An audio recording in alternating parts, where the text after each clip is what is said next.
topics and opinions expressed in the following show are solely those of the host and their guests and not those of W4CY Radio, its employees, or affiliates. We make no recommendations or endorsements for radio show programs, services, or products mentioned on air or on our web. No liability, explicit or implied, shall be extended to W4CY Radio or its employees or affiliates. Any questions or comments should be directed to those show hosts. Thank you for choosing W4CY Radio. Inarticulate speech, inarticulate speech of the heart. Inarticulate speech, inarticulate speech of the heart. Inarticulate speech, inarticulate speech of the heart.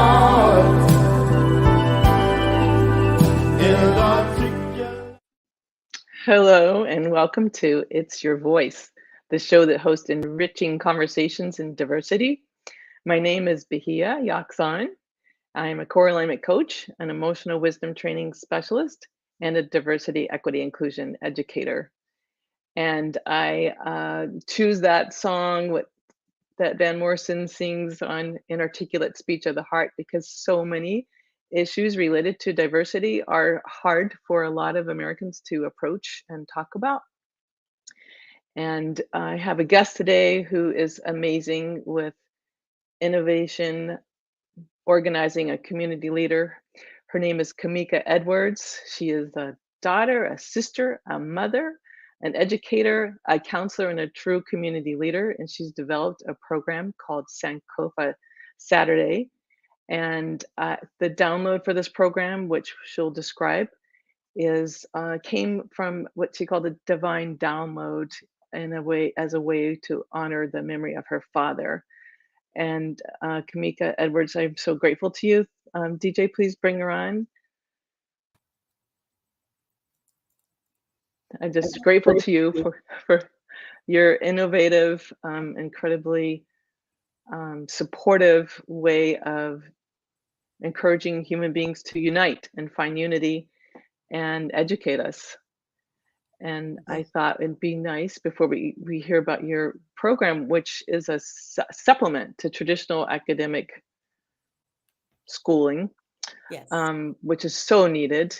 And that since the divine download came in memory of your father, I wanted to give us the opportunity to hear about your father. So whatever you'd like to share, I would just really appreciate it.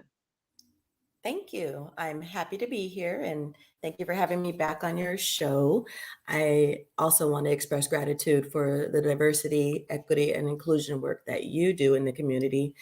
I am just proud to be in your circle and proud to get to benefit from your wisdom. So thank you so much. Yeah. So the work, I think so. You understand the power of the work, the significance of the work, and just bringing everyone together.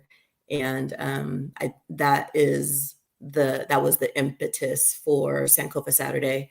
My dad also being a community leader in Ridgecrest, California. I think that he did a wonderful job of doing that in his community where I grew up in Ridgecrest. And I want to bring that to where I work in Davis, California. And I've been saying, I want to be more connected beyond work in Davis. And so this is a great opportunity to do that. And the divine download came in December. And so there's some alliterative fun there. Divine download, meaning like, your dad should not be forgotten. Your dad was a great guy. And how is there a way that continue honoring him in the present, even though he is not with us physically? And so Sankofa Saturday was born out of that inspiration. So he too was a community leader. He was. I would love to share more about him. His birthday is today. So happy birthday, Dad. Wow. And he would have been 70 today. I'm just reading an excerpt from his obituary, and I just want to introduce you to my dad, Willie Edwards. Willie Lewis Edwards was born on August 10th, 1952 in West Point, Mississippi. and lived a very full life of family, fun, and fellowship. He transitioned on October 28, 2021, at the age of 69 from a heart attack in Ridgecrest, California. He and his infectious smile will be missed by all who loved him. After graduating high school, he pursued higher education at a historically Black college and university called Jackson State University in Mississippi, where he majored in business. He marched as a tiger with his trombone. He became a member of the fraternity Alpha Phi Alpha Incorporated, and he married my mommy, Eddie Edwards. 3 daughters later, I'm the first of 3 girls. We moved several times from Pennsylvania to Mississippi. He took us abroad to Japan, where he worked for the department. They both worked for the Department of Defense, and so our life together was full of fun and adventure. And I'm just so grateful that I got to have him in my life as long as I did. Great guy. Thanks so much for giving us a snapshot of who he was. Yeah. Yeah. You're welcome. Great. I was just gonna say towards the I guess the middle part of his life and the later years, he was very, very active in the community with community programs and celebrations. And so that's, I got the benefit of being involved in those activities growing up with him. And I think that really helped me have a solid sense of self and community and pride in who I am and who we are as a family, as a community. And so I want to emulate that.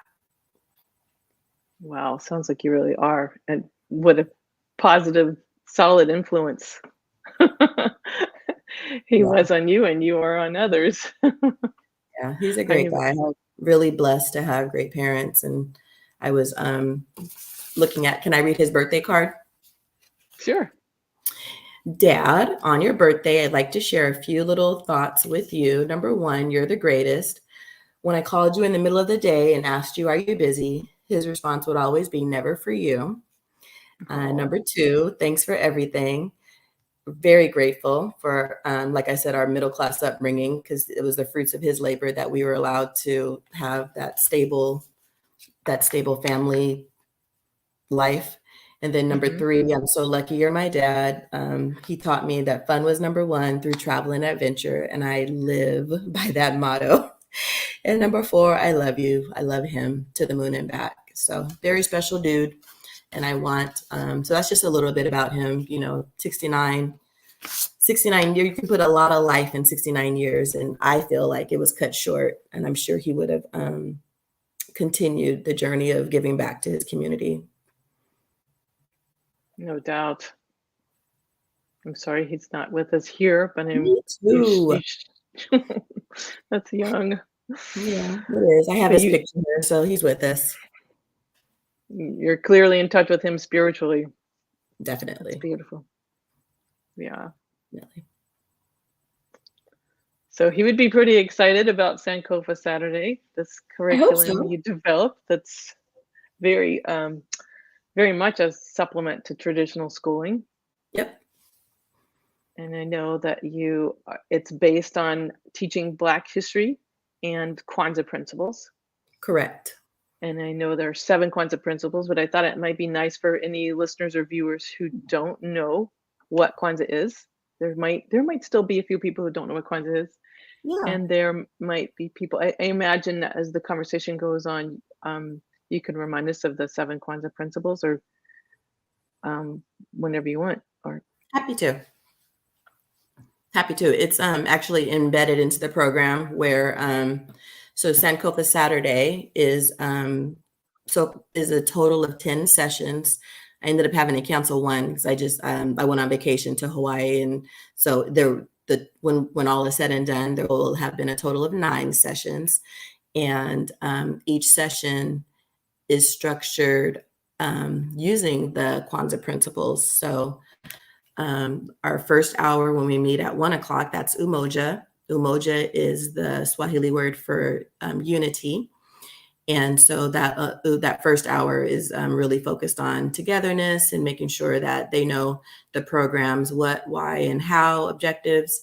And we honor our ancestors that first hour, just to bring the past, present, and future together with the young people, just driving that point home that, we're all on this journey together. Well, there you go. Number one. So do you, okay. All right. What were you going to say?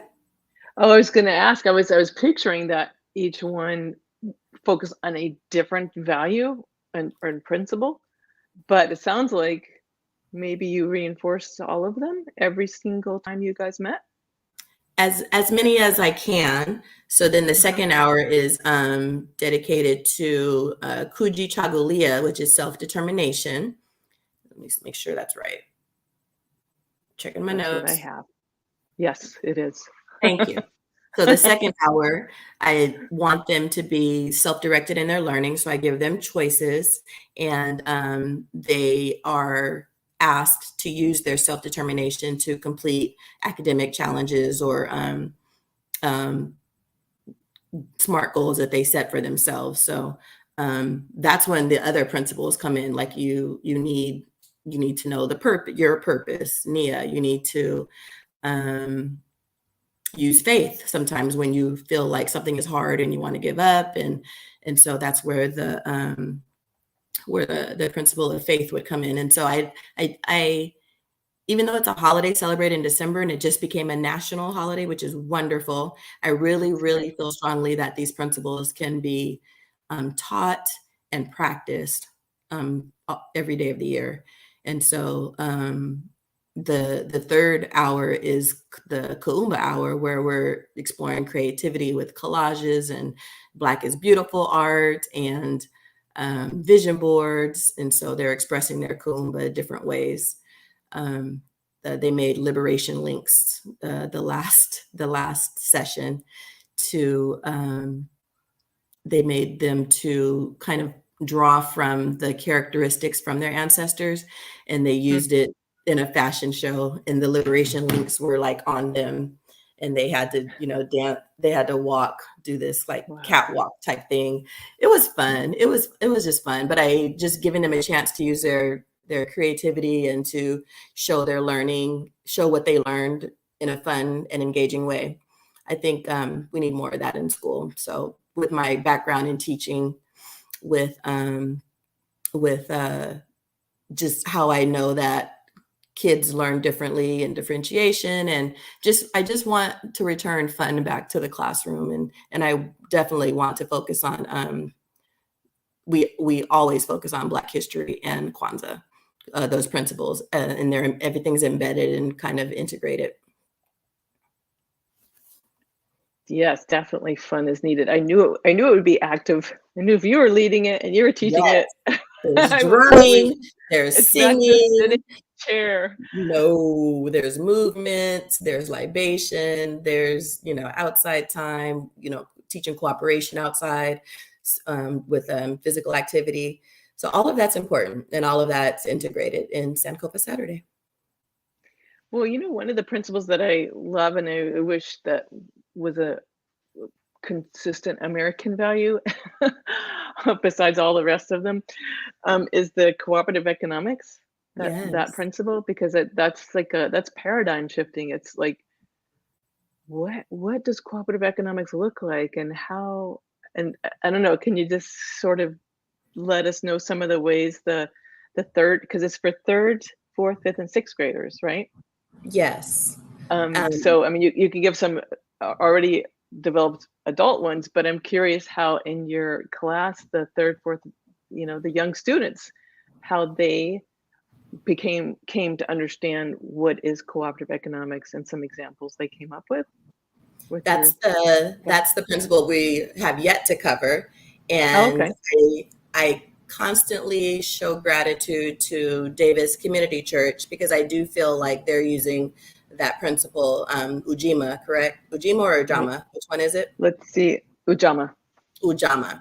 I really believe that they're using the principle of Ujama by sharing with the community their resources, and making sure the kids know that there's no fee for us to use this space, and that the church is all about community, and it's not about, you know, becoming a member. It's not about giving us money. It's about sharing what we have with the community.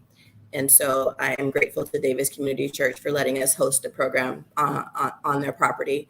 And another example is there's, you know, tons of ministries and programs going on. And, you know, our program, Sankofa Saturday, has been invited to other programs when they fellowship and eat outside and barbecue. And, you know, just them sharing their food and their resources with us, even though we're not part of their group, it just really speaks to that we all take care of each other. It's all about cooperation. It's all about sharing. And I think the United States could do some more of that.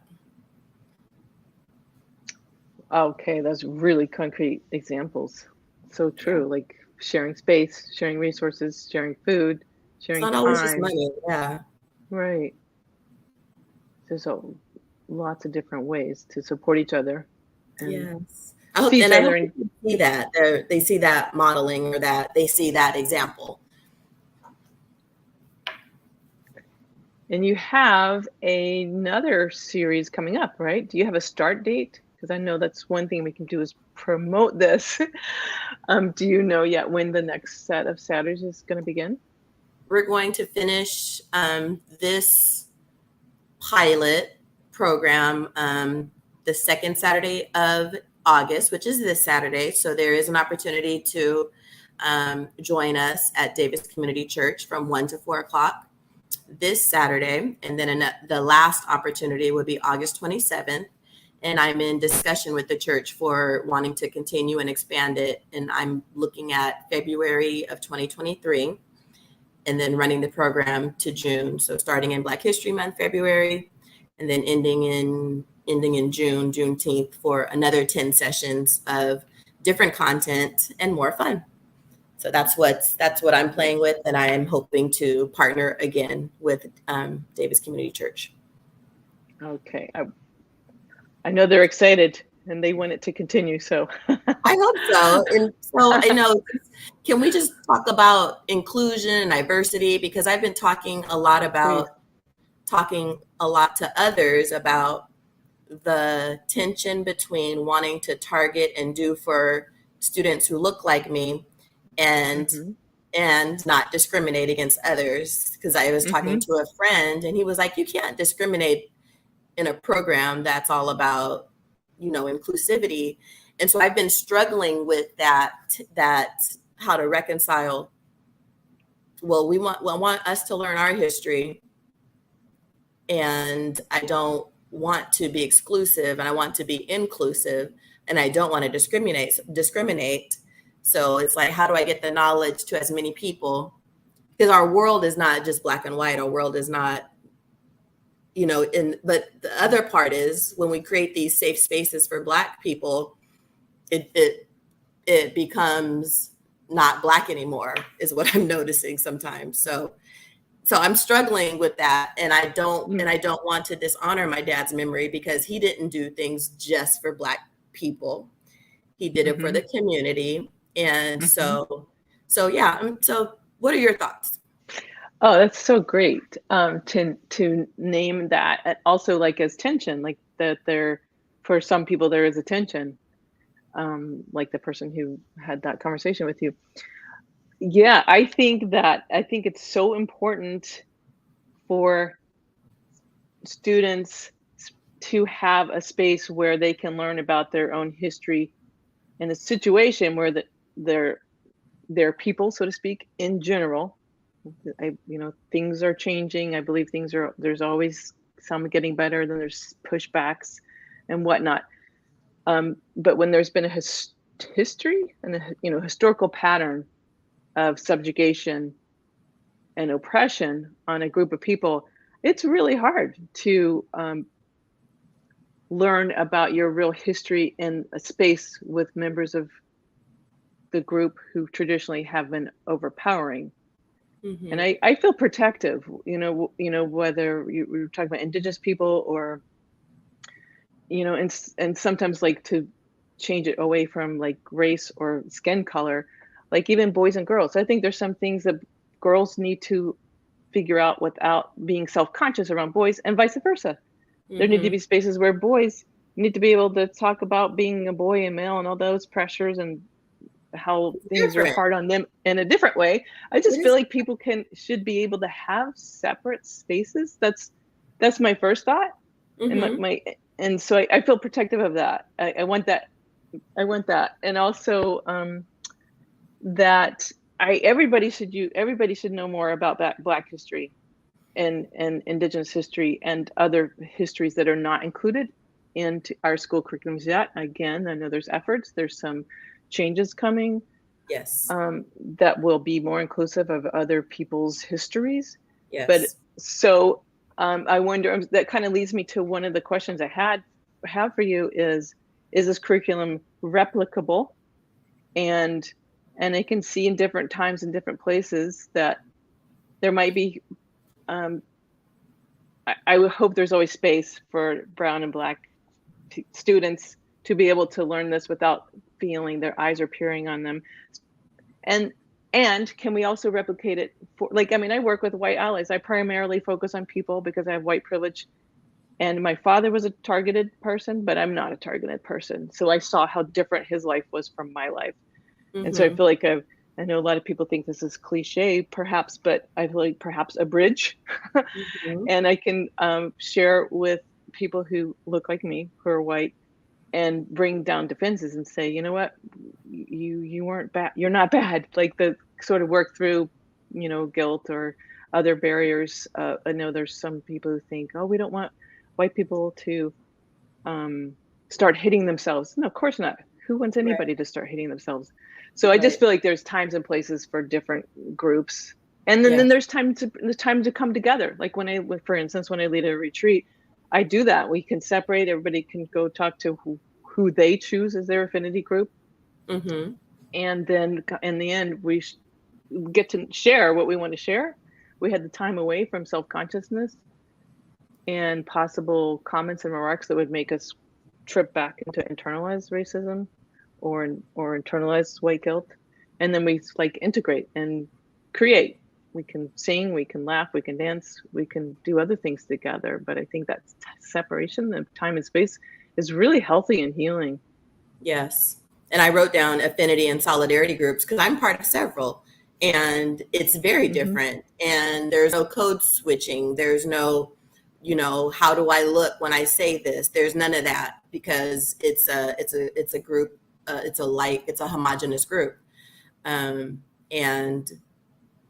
it's definitely a different feeling. And so I'm going to continue to ask those hard questions about, what is my intent? What is my purpose? What would Dad say about safe space? And so, but to answer your question about curriculum, there is no set curriculum. I am kind of borrowing bits and pieces, but I can highlight Urban Intellectuals out of Illinois. I'm using their Black History flashcards and some of their resources from their website. So that is Urban Intellectuals Incorporated. Lots of literature written by Black authors about Black kids. Lots of historical, History Channel, reputable, valid resources online. Kids learn differently. It can't just be all reading. It can't just be all writing. It can't just be all videos. It can't just be all books. So just trying to get across different content and experiences in different ways. So everything's really, my lesson plan has the same structure, but the content is different every week. And I'm just kind of pulling it together. And, I'm using Google Slides. And so everything is captured. Everything is captured, and I'm sure it could be replicable. But I think it means more if it's genuine and organic, and it comes up. Like we just celebrated Jackie Robinson last month because he was in the Hall of Fame, just because it was July and it was that day. And and then this Saturday we're focused on birthdays and Black contributors and just focus on, because my dad's birthday is today, and so the theme, it'll be thematic. I love thematic teaching. I think we should do more of that. Oh, Ms. Da Vinci, project-based learning. I love the idea of teaching through different modalities and different projects and outcomes, because all kids learn differently. So I'm trying to replicate that idea in Sankofa Saturday as well. So unfortunately, there is no like set curriculum that I'm using, but I've been a teacher for 15 years. And then, I'm on my 7th year as a school counselor. And so just working with families and just working with students and knowing that, we don't learn like this, and I'm just are sitting at a desk with our hands folded, not saying anything. We're active. And I'm saying we, like in general, like we like to, I don't know, it's just a different way of learning. Sounds like it's so much more integratable. Is that a word? Yeah. I know, and I need to move around a lot. I work with a lot of people who need to get up and walk around or draw or look at things or just listen and not. So yes to everything you said. And as you said, it's a pilot project. Yes, it is a pilot.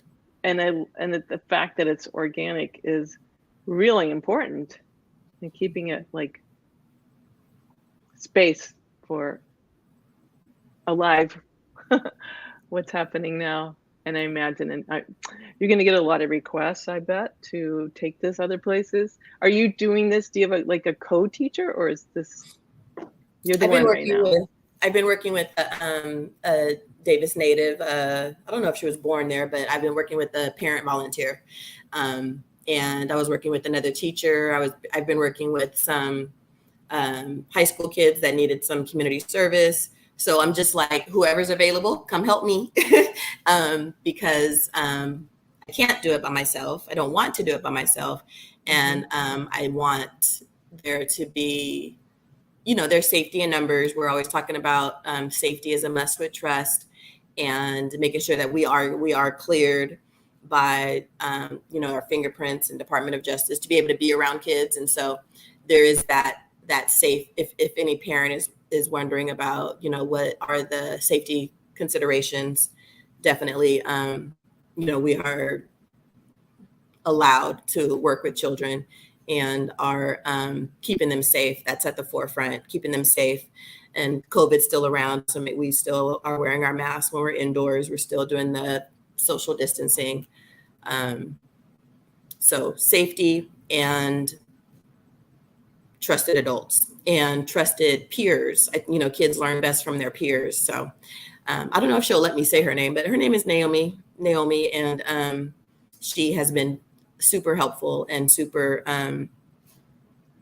her ideas are great as well. She's a great pair of extra hands, and she knows the area. And so there's a lot of biracial, multiracial kids in Davis. And so I don't want to alienate one parent over another. It's like, no, only bring half your black child to Sankofa. And I was thinking about,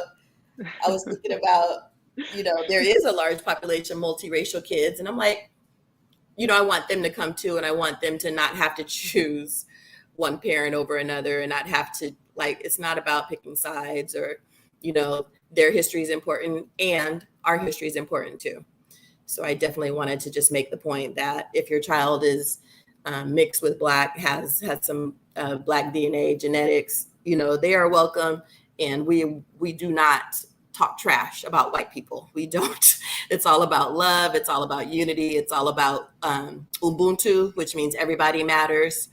And so I just wanted to be clear on if any parents that are not Black were wondering about, should I send my multiracial child? And yes, you should. That is a great point. Thank you. You're welcome. So do you want to, I was researching the origin. It's such I've had the pleasure of being at several different Kwanzaa events and celebrations, and a dear friend's home, and the incredible event you helped organize at least one school combined schools, and it's so positive and celebratory and also real and grounding. And then our wonderful community members developed this whole play, and it's just incredible. That I did not know until I was recently researching the origin of Kwanzaa, that it stemmed out of a protest because of police mistreatment of Black people in Los Angeles, I think in '65. Okay. And then for police mistreatment and discrimination in housing and in school systems as well. So that was interesting. And that person became a college professor. Dr. Karenga? Yeah. Okay. Karenga. Yeah. So I don't know, do you want to add more about the origin? Outside of what you said, just that he wanted to be a bridge between us and America and our roots in Africa, and using African principles to keep us grounded and connected to our roots that was taken from us. Like, it sucks that I don't have the language, I don't have the customs, I don't have the name, I don't have anything African to call my own, except Kwanzaa and Black history, and it's I think it helps kids to understand how valuable we are, how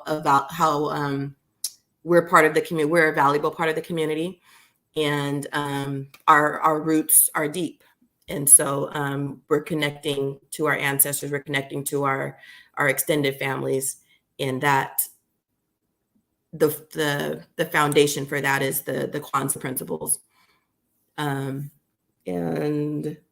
what else? It's traditionally celebrated in December, and it's right after Christmas, and it goes for 7 days.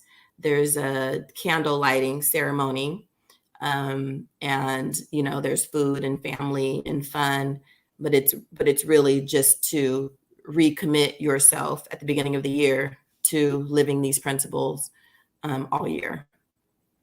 It's a great holiday. I'm glad that my dad brought it to Ridgecrest, California. We had several Kwanzaa celebrations, several family photos with our daishikis on.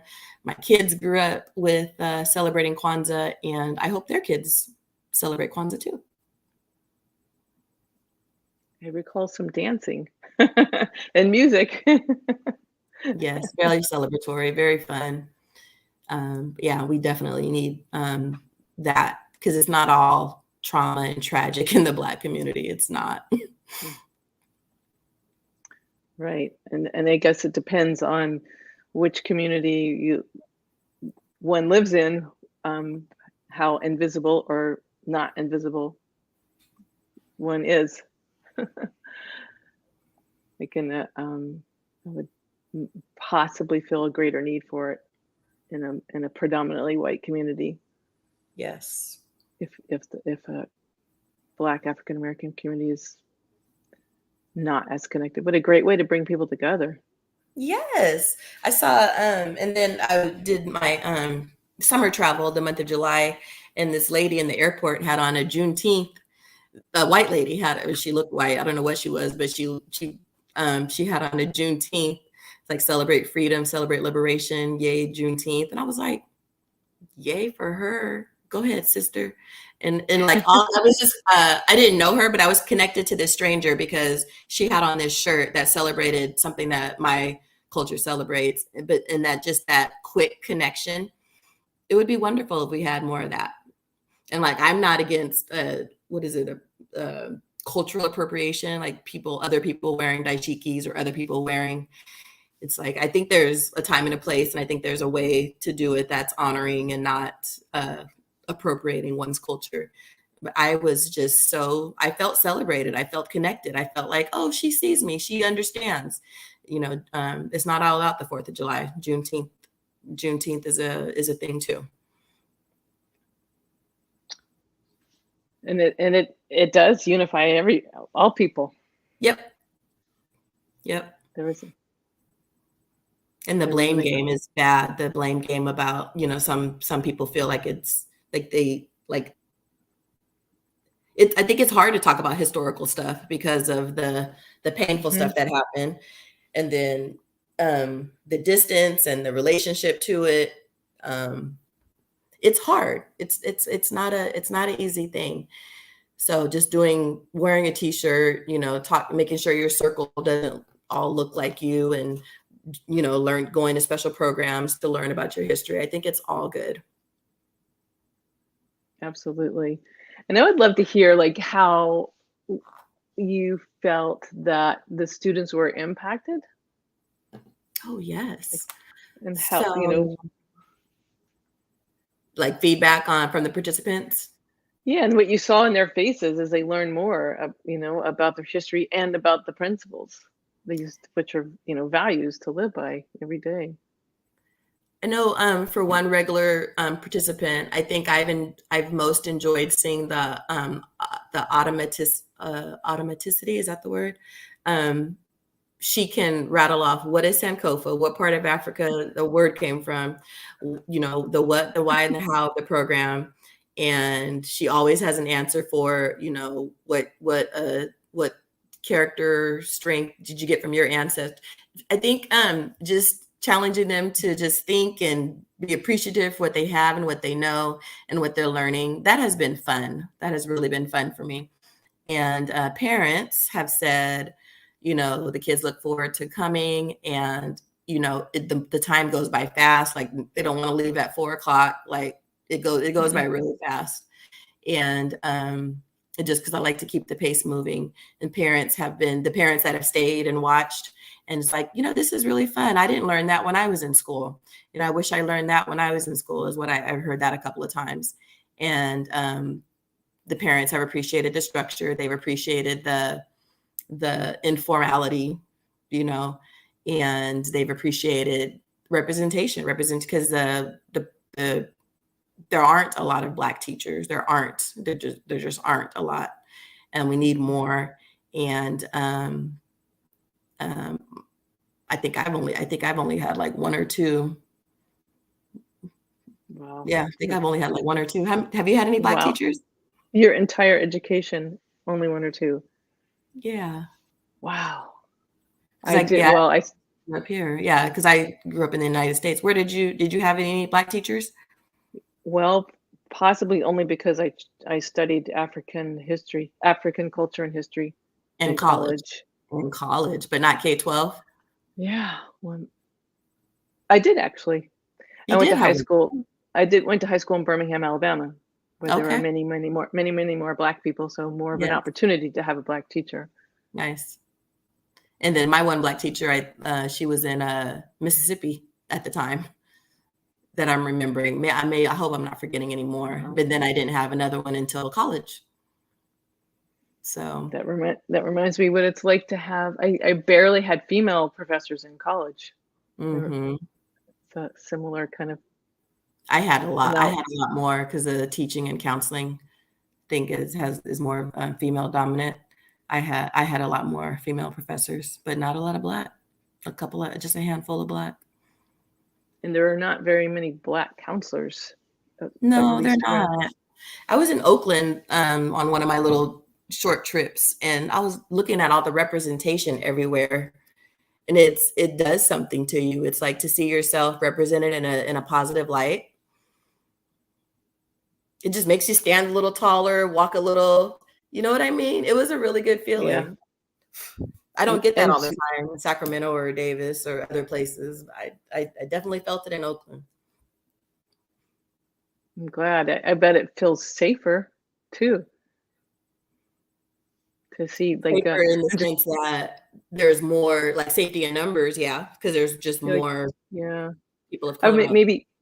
maybe less lonely. I am relating it to like when we meet Lebanese people. It's an incredible feeling Mhm. because it's pretty rare to meet and of like just I don't know, a deeper connection or something. Yes, definitely. And yeah, it's like validating, right? It's like like, yeah, there's more of me. Yes, I'm not yes, alone. I'm not alone. exactly. Yeah, the isolation sucks. Yeah. Well, you're doing so much for so many, because you're a teacher, you're a counselor, you developed this pilot project program. And you're breaking isolation for a lot of people. I hope so. I hope so. I think the participants have enjoyed it. I know the parents have enjoyed it. You know, I've always had kids show up to the program, so it's never, I haven't had any no-shows. And Wow, that's for people impressive. who are interested, it's just an easy registration to text the Sankofa. Sankofa is a word that means a Ghanaian word that means it's not taboo to go back and fetch your past. Wow, It's that's nice. okay. It's not Wow, taboo. It's okay to learn your history. wow, that's Yeah. incredible. And thank you, DJ. And for people who are listening and can't see the banner that DJ just put up for us, I'll read the number to text Sankofa to 916-956-6059. And I'll have you say that number again, and we still have a few more minutes. I'm curious, or do you have like some, like, you already did mention some, but just any little snippets or stories about some of the things the students have said as they began to feel more into their history? Let me see. I think it's more of a, well, yes, there's the smiles, there's the laughter, there's the enjoyment. That's the observable. Like, I can tell that they're learning in their work production. I can tell that because they're kids from different campuses, they don't know each other before Sankofa. And I love how connections are being built across campuses. So that's a nice observation. I'm looking in, because I usually send pictures or videos to the parents so that they know what we learned that day. And she was really impressed by their oral presentation, and talking about, the topic was, I think it was Dr. Karenga. I think they were doing some 5 W's, who, what, when, where, why, a presentation. They had to listen to some facts and pull out some details and then present it while I recorded them. Nice. So, yeah, just I think the benefit of doing presentations, the benefit of doing collaborative work and cooperative work with peers, and just a little bit older, because I did have some teenage volunteers in there. I think that has been a wonderful addition, or a wonderful benefit. You know, just, you can see the connections growing. And the vehicle is Black History and Kwanzaa. That's the vehicle that we're using to make these connections. And you know, it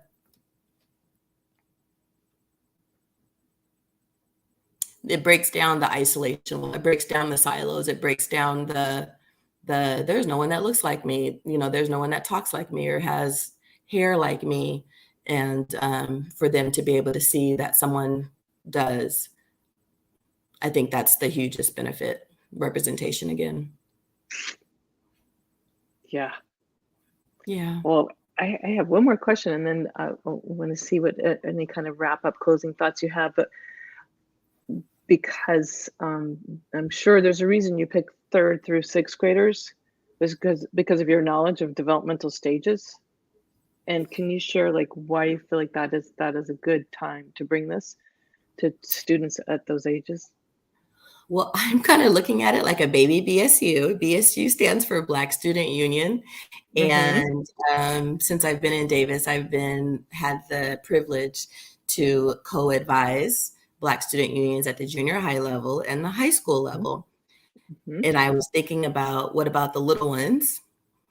And I think, intervention and prevention, the sooner the better. Mm. And 3rd, 4th, 5th, and 6th grade is when they are starting that journey of self-awareness and other awareness and differences. And I think that age group developmentally is most malleable, and they're just little sponges, and you just want to pour so much greatness into them while they're open to it. It's like, I can do anything. Yes, you can do anything. You can be, do, and have whatever you want. No limitations. No. And so they just eat it up at that age, whereas there's, junior high and high school kids might have some experiences, that tell them otherwise. But this age group, I get to pump them up. I get to cheer them on. I get to tell them about their history. I get to tell them that they come from greatness. I get to, increase opportunities for them to learn in a different way and learn from people that look like them. And so I think it's just a win-win-win. I'm having a lot of fun doing it. I look forward to the program every time. Wow. Oh my gosh. It sounds so awesome. I love that baby BSU. I know, like a Black Student Union or Black Staff Union. I love that. What about the little ones? Yes. Oh my gosh. Oh my gosh. I'm so happy this exists. And could you please give out the number again for anybody who might be hearing this and wants to write it down? The word is Sankofa. You're going to text Sankofa. Sankofa is spelled Sankofa, and you're going to text that word to 916-956-6059. It's easy registration. Come and have fun learning Black history and Kwanzaa principles with us. Kamika Edwards, thank you so much. It's been a pleasure having you on again. And thank you again for creating this opportunity for so many. And I hope it does somehow grow across the country. Thank you so much. Happy birthday, Dad. Yeah. Happy birthday, Kamika's father. Thank you, and I want to thank, you're welcome. And I thank the listeners and viewers and our sound engineer, DJ. And please tune in next Wednesday at 8 p.m. Eastern Time to W4CY Radio, and where you can listen live or watch live. And may we all have enriching conversations in diversity this week. Inarticulate speech of the heart. Inarticulate speech of the heart. Inarticulate speech,